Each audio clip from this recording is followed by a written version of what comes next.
What if I told you that an ancient epic, a story that's thousands of years old, actually holds the perfect blueprint for success and failure in our world right now? Today, we're going to dive into this incredible story that explains exactly why empires, both the ancient ones and the corporate giants of today, either rise to glory or crumble into dust. Yeah, I know. It sounds like a bit of a stretch, doesn't it? How can a story from the Mahabharata have anything to do with Nokia or Tesla? But the connection is, believe it or not, incredibly direct. The exact same principles that decided the fate of two legendary cities are playing out as we speak, in boardrooms all over the world. So, at the very heart of all this is a really powerful metaphor.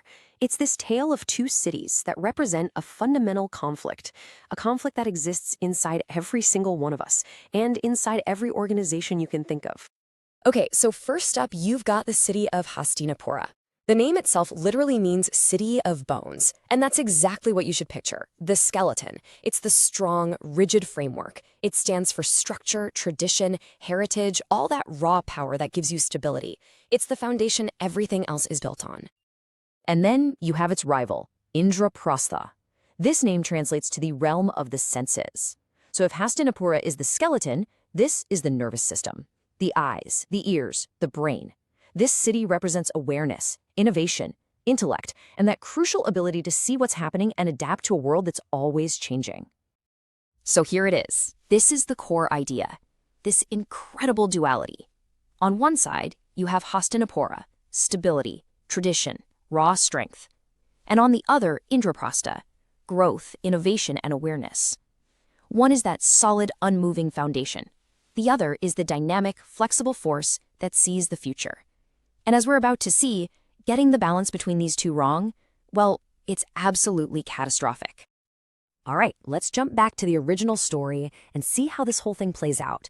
Because in the Mahabharata, this conflict between the two cities isn't just some background detail, it's the whole point.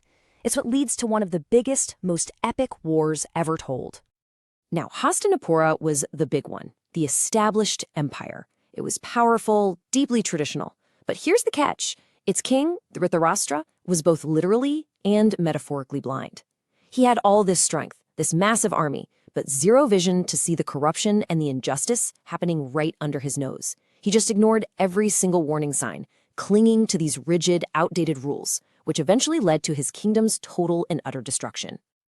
And this brings us to the core lesson, doesn't it?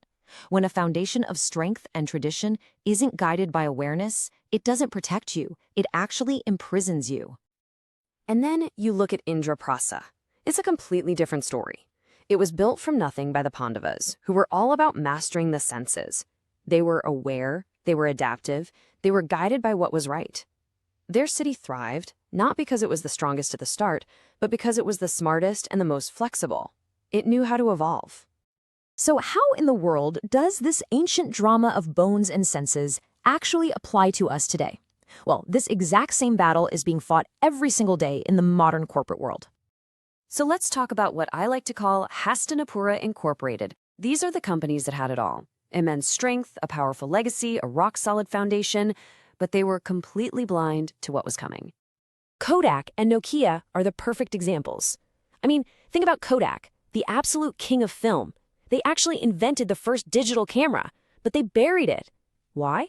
Because they were blinded by the need to protect their existing skeleton, their film business. And Nokia? They were the undisputed champions of mobile phones, but they were so stubborn, they completely rejected Android, clinging to their own outdated system. Both had incredible strength, but absolutely no vision. Okay, so if that's the recipe for failure, what does success look like? Well, it's not about choosing the senses over the skeleton. The real dynasties, the ones that last, are built by balancing both. And the best example out there has to be Apple. Apple has an incredibly strong, rigid core. That's its Hastinapura. It's that deep commitment to design, simplicity, a closed ecosystem. But, and this is key, they pair that with a hyper-aware Indraprastha. They are relentlessly sensing the market, which is what led them to create game changers like the iPhone, the iPad, the Apple Watch. They use their senses to guide their strength. So when you look at it this way, you can really see three different paths. You've got Nokia and Kodak, pure Hastinapura, rigid, blind, and they collapsed. You've got Apple, the balanced ideal. They sense and shape the market, which leads to dominance.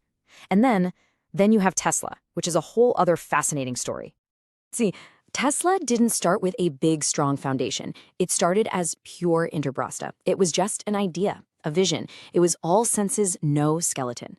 And it challenged every single tradition of the auto industry that had been around for a century. It's only now, after proving that its vision was right, that it's furiously building its Hastinapura, its skeleton of gigafactories, proprietary technology, and a massive global charging network. But look, this isn't just a story about giant corporations. Not at all. This whole framework, it applies directly to us, to our own careers, our goals, our lives. Every one of us is managing our own inner kingdom, trying to find that crucial balance between our own foundation and our awareness, our own personal Hastinapura and Indraprastha. This quote from the source material really just says it all, perfectly. Your strength, your skills, your principles, that's your foundation. But it's totally useless if it isn't guided by a real, active awareness of the world changing around you.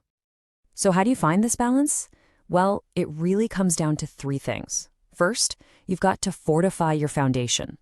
This means really knowing your core values, your non-negotiables. What is the bedrock of who you are?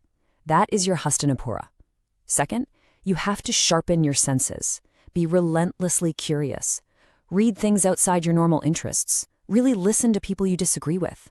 Pay attention to the small shifts happening around you. That's your Indraprastha. And finally, you have to evolve with purpose. Use that awareness not to just abandon your foundation, but to guide it, to help it adapt and grow without losing who you are. In the end, the lesson isn't to choose one city or the other. That's the trap. The skeleton is useless without the nervous system, and the nervous system has nothing to control without the skeleton. It takes 2. You need both to thrive. So I want to leave you with this one final thought. Take a really honest look at your own life, or your career, or your company. Is your foundation, your habits, your strengths, your way of doing things, is it a fortress that gives you stability and power?